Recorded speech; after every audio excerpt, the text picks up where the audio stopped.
Hey UConn Nation, it's KK Arnold here. If you're looking for the latest UConn women's basketball content, go subscribe to listen up to Phil and Ryan. Go Huskies! Wow, wow, wow. Thank you, KK. It's Phil and Rye on Listen Up. Rye on to the second round that fast. Ryan, UConn is 136 and 24 in the tournament under Coach Gino Auriemma with 11 national titles. Make that 137 and 24. Ryan, with the final score today of Huskies beat Red Wolves 103 to 34. And Ryan, I'm going to send it right over to you because, again, sometimes it's the most simple things that I love. You said, Phil, I haven't seen anything like this before. Yeah, that's yeah, I mean certainly not. I've certainly never watched a game that's th this performance a dominant performance like this. Yeah, it was pretty incredible to watch, but I mean we kind of expected UConn to really overwhelm Arkansas State. I mean in the first 3 minutes, UConn got three blocks, forced two turnovers. AZ Fudd knocked down two three-pointers. So the three-point shooting, of course, we talk about that a lot. It's going to be a key all tournament long. But this is the most impressive quarter. But I mean, the whole game that I've ever seen UConn play. I mean, we saw everything. We always talk about the defense forcing turnovers, getting out in transition, outrunning Arkansas State. UConn also breaking out the full court press.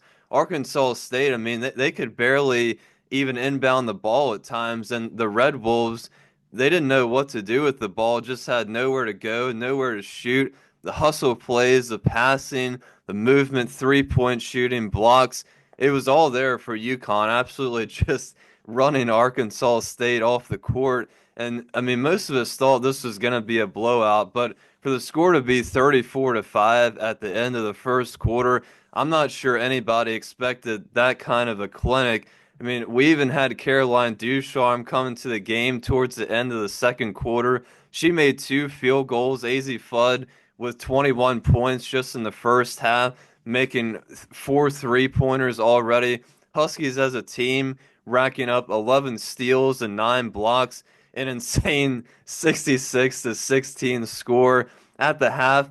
I mean, this was the most dominant performance I've ever seen before. I know UConn has a long history, and some of you guys watching have probably seen even more dominant performances than this. But since we started covering this team 4 years ago, this is certainly the most dominant performance that I've ever witnessed. But I mean, it was a good sign as well towards the end of the game there. Of course, like I said, all the starters got to rest towards the even into the third quarter. None of the starters played uh, the fourth quarter, but Aubrey Griffin coming into the game towards the end there, that was a good sign. I know she warmed up with the team.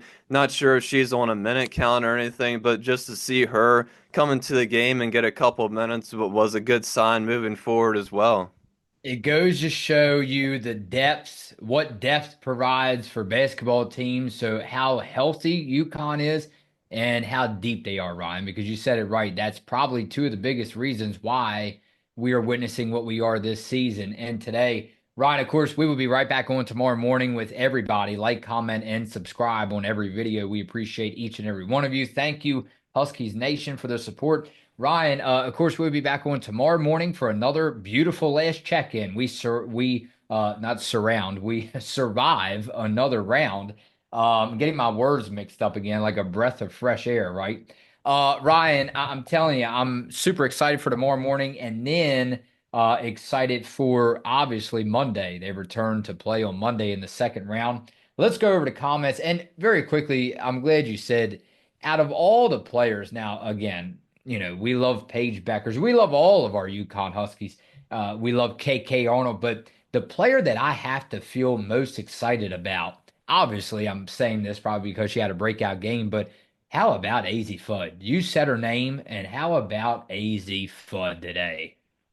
Yeah, I mean, ending the game with 27 points, six three-pointers. I mean, everybody today shot the ball very efficiently as a team, in the paint, in the mid-range from three. They really did it all, like I said. But for AZ Fudd to start out like that, we always talk about we need a third player beside Paige Beckers and Sarah Strong. We're hoping AZ Fudd coming in could be that third player that UConn needs to score. It's definitely a very good sign for her to start with a performance like that today. Comments. Yolanda Mackey said, Phil, I agree with you. No matter when USC and the Huskies play, people are going to watch. Yeah, you're not wrong about that. Like we talked about in that episode, I'm sure as soon as the bracket came out, people started filling it out, and everybody started to realize what could happen in the Elite Eight once again. So, certainly UConn advancing. I think USC, that game's about to start now as they begin their journey to Elite Eight Final Four for them. This is a good comment for today, Ryan. This fits the mood really well after this big win. BRN Soldier said, Hey, Phil and Ryan, nobody wants to see a locked in UConn Huskies.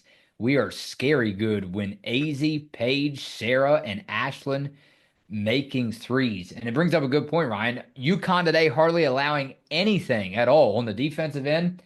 And the announcer said it right. Once they get the three ball going, because again, they do it so well inside, right? So once they get the three rolling and then, the transition and then the way they move the ball around, great passing all game, it's like, man, what are you going to do? I'm like on I don't even know, Ryan. Like I'm just dreaming right now. Let me just keep dreaming and let you talk.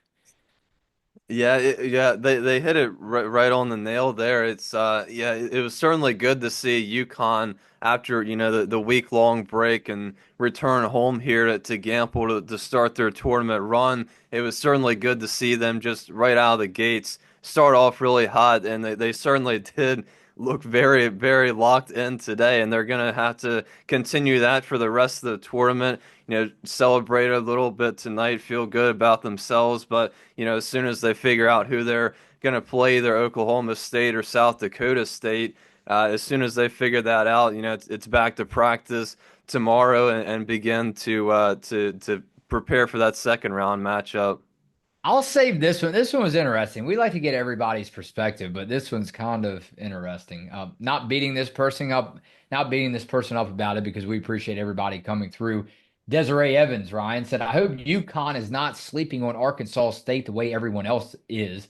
If our shooting is cold, this could be a tough matchup.